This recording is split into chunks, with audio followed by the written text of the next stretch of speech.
Hey guys, Marcia here. I am going to share with you today a yoga sequence that I've developed based on a role that I have with Logan.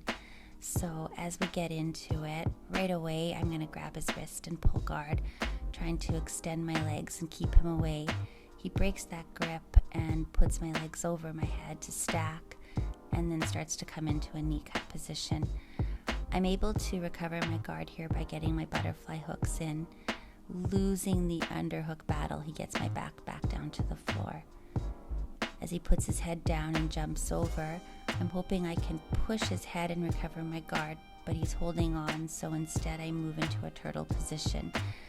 The ground beat doesn't work as he pulls my hips, so as I get to turtle, I know I need to fight off his hands and not let him get that seatbelt.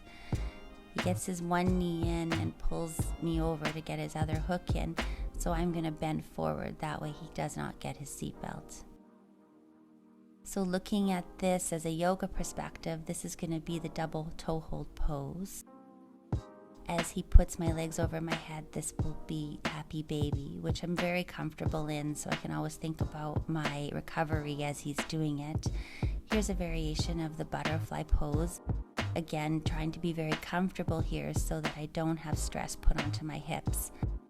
As he puts my back down and passes over, and I'm trying to recover my guard, here's where I know if I lean forward, he's not going to get his seatbelt in, and that's going to be a tortoise pose. So starting in Baddha Konasana, or bound angle pose, I like to bring my hands behind my hips just to lift them up a little bit. That way I can let my knees extend down towards the floor. Trying to keep a sense of evenness the whole time by my feet pressing in towards each other and the knees extending down towards the floor. With a straight back, I'll reach for my hands towards my feet and lifting my chest up, trying to keep my chin level with the floor, and then moving my two fingers between my toes and extending my legs into the big toe hold pose. So here I'm going to be strengthening my abdomen. I wouldn't necessarily play guard like this, but it's a nice way to extend your legs and also work your abdomen to become nice and strong. Next, I'm going to roll back into happy baby. So pulling my knees down into my armpits, it's going to help open my hips and again keep me comfortable when Logan's stacking my legs over my head. Keep my head on the floor here so that my spine stays nice and straight, and I'm also rolling my tailbone down towards the floor. Coming back up into Baddha Konasana, this time I'm going to reach forward by putting my elbows on the floor, keeping my hands in line with my elbows and my elbows in line with my shoulders, extending forward, and then allowing my head to release down towards my feet. And as I come up, I'll roll back again, and then I move myself into a little bit more advanced version of happy baby by entwining my arms, grabbing my feet, and trying to pull them around my head. Again, this is going to open my hips in this pretzel-like situation, and again make me feel comfortable in uncomfortable situations. So then up I come, and I'm going to keep my arms entwined and wrap them around my feet again, and this time resting my head on my feet into that Kramasana, or the turtle pose. So this would be avoiding that seat belt, and then coming up, and then rolling back, and then just taking a couple of breaths in Supta Baddha Konasana, or the lying down bound angle pose, creating a sense of evenness between the right side and the left side, trying to keep my feet pressed together best I can,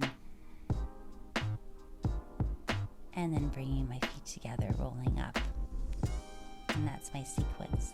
Let's look at it from another angle. Coming into Baddha Konasana, hands behind me, boosting my hips up to let my knees release down, maintaining a sense of evenness between the right side and the left side the whole entire time. Keeping that lift with my chest and my back as straight as I can, reaching for my feet. I'll keep pulling my chest through my elbows, that way I'm opening the chest as I move my fingers to grab my big toe. Finding that balance on my sit bones, extending the legs up.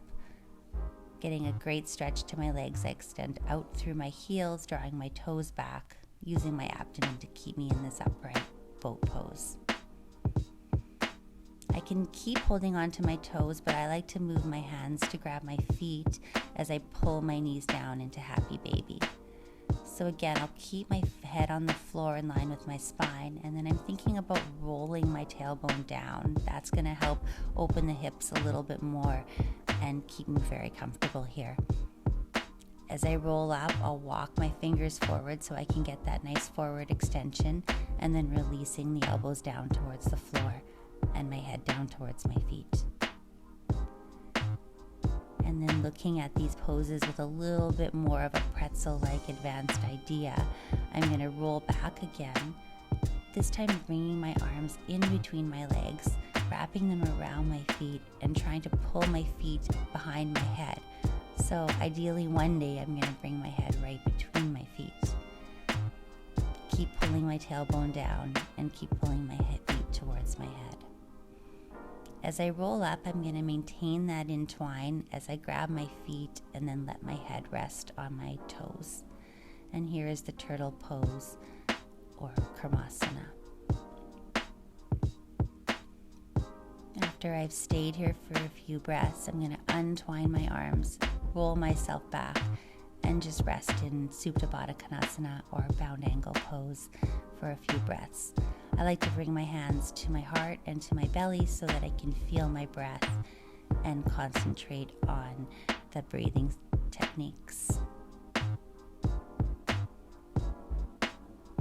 After I've been here for a few breaths and I'm ready to come up, I'll bring my hands behind my legs, bring my knees together, and then using my arms to sit up. And that's my yoga sequence.